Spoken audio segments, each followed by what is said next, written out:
I make sure कि मैं 2 रकात शुक्राना पढ़ूं नमाज for a husband like him. आज की तारीख में to have a husband like him is so tough. मतलब उन्होंने ना मुझे हमेशा मोटिवेट किया है। हमेशा मुझे होता ना generally when you are doing something else in life, अभी तुम्हारा ट्रांजिशन टाइम है, तो लोग हमेशा बोलते हैं ये ऐसा गंदा है, ये ऐसे वैसे, पहले नाम रखते। My husband always used to praise me even at that point of time जब मेरी वो जर्नी शुरू हो रही थी। And when I took my hijab my husband didn't know कि मैंने हिजाब, तब तो मेरे हस्बैंड नहीं थे, वो it was just the process. तो लोग 99 अच्छाई हो और 1 बुराई हो, आपके 1 बुराई के पीछे पड़े रहेंगे।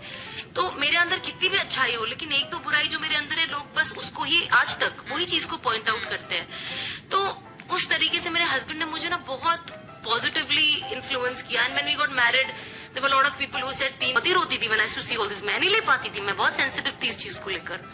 तो मैं हस्बैंड लाइक बोल, जिसको जो बोलना है बोलने देना, क्या फर्क पड़ता है। And then you know of course I met this beautiful inspirational speaker Tariq Jameel साहब मेरे एक दुबई के ट्रिप में। And I was any which ways I love that man from bottom of my heart because I think वो एक ऐसे वाहिद speaker है जो हमेशा ना यूनिटी, प्यार, मोहब्बत, सबको कैसे लेके चलना है, बहुत सारी apart from Islamic way of life, बहुत मतलब यू नो हमें शर्म भी आती है कभी कभी उनसे मिलने के लिए। यार मतलब you know you just feel weird कि मतलब कैसे जाऊं मैं, क्या बात को, क्या सोचते हैं मेरे बारे में, क्या प्री कंसीव नोशंस है इनके अंदर मेरे बारे में।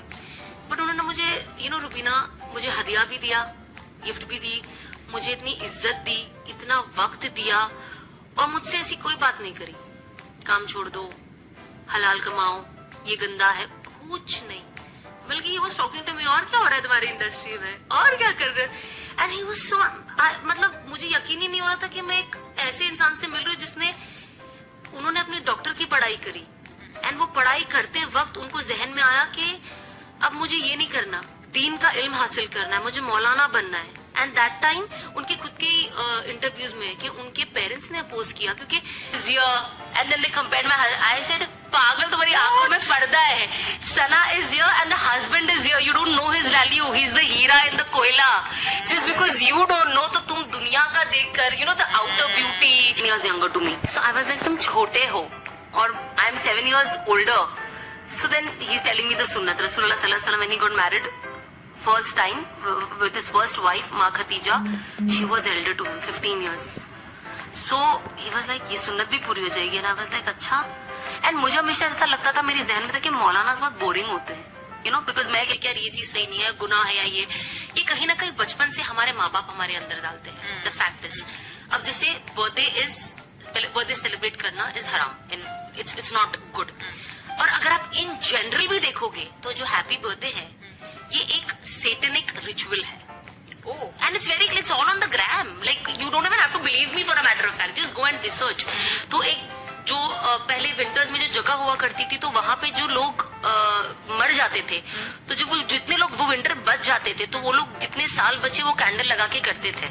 और जितने भी लोग जो भी सेटनिक जो भी अस्तगफिरुल्लाह जो भी मुझे नहीं पता बट फॉलो करते, वो खुद आके कहते कि ये जो हैप्पी बर्थडे बोलना जो इसके ये शिरकियात कलिमात है।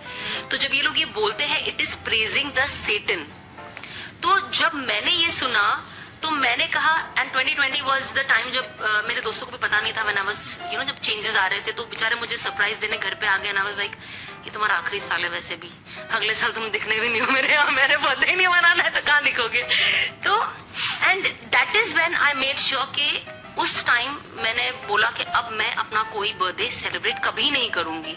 हाँ, जिस दिन मेरा होता है, जिस दिन होता है, मेरे घर वाले कुछ जिनको याद होता है, अभी कोई सेलिब्रेट नहीं करता तो किसी को कुछ नहीं पता होता है, दुआएं दे देते, दुआएं दे दो, ये दे दो, but no celebration, no special कि आज केक लाना है, कुछ भी नहीं होता है। सो आई मेड श्योर कि ये चीज मैं अपने बेटे को बचपन से डालूंगी, बिकॉज मैं बचपन से, मेरा बच्चा ये करेगा, अब उसको सेटनिक एक्टिविटी में कौन डाल रहा है, मैं ही डाल रही हूँ ना, फिर कल स्कूल जाएगा दूसरों को ध्यान। पर इतनी गहराई से कभी किसी ने समझाया नहीं है और कभी किसी ने बताया भी नहीं है। एंड आई एम ग्लैड कि हमने ये कॉन्वर्सेशन किया, क्योंकि मतलब वो था ना, हम अपनी दुनिया में जी रहे हैं, आप अपनी दुनिया में जी रहे हैं। एंड ट्रस्ट मी, मेरी अभी जितने भी कॉन्वर्सेशंस हुई हैं, आपके साथ सबसे लंबी conversation, and I have enjoyed listening to you because I am learning. मेरे पास इतने आहा मोमेंट्स आ रहे हैं, मुझे लग रहा है अरे वाह ऐसा भी है, ये भी नजरिया है देखने का, ये भी एक तरीका है किसी बात को समझने का। So Sana, commendable, thank you so Sana is very inspirational person for ours. हर मुस्लिम लड़के और लड़कियों के लिए सना बहुत ही इंस्पिरेशनल है। और उनके हस्बैंड मुफ्ती अनस जो कि बहुत ही काइंड पर्सन है, और दोनों को जैसे भी देखा जा रहा है बहुत अच्छा कर रहे हैं, मैसेज दे रहे हैं, बहुत अच्छा मैसेज दे रहे हैं कि हम सबको हिदायत पे आना चाहिए। और अल्लाह ही बेशक इज़्ज़त देने वाला अल्लाह है, लेकिन अल्लाह से सब दुआ करें कि अल्लाह पाक सबको हिदायत दे और हमें नेक रास्ते पे चला।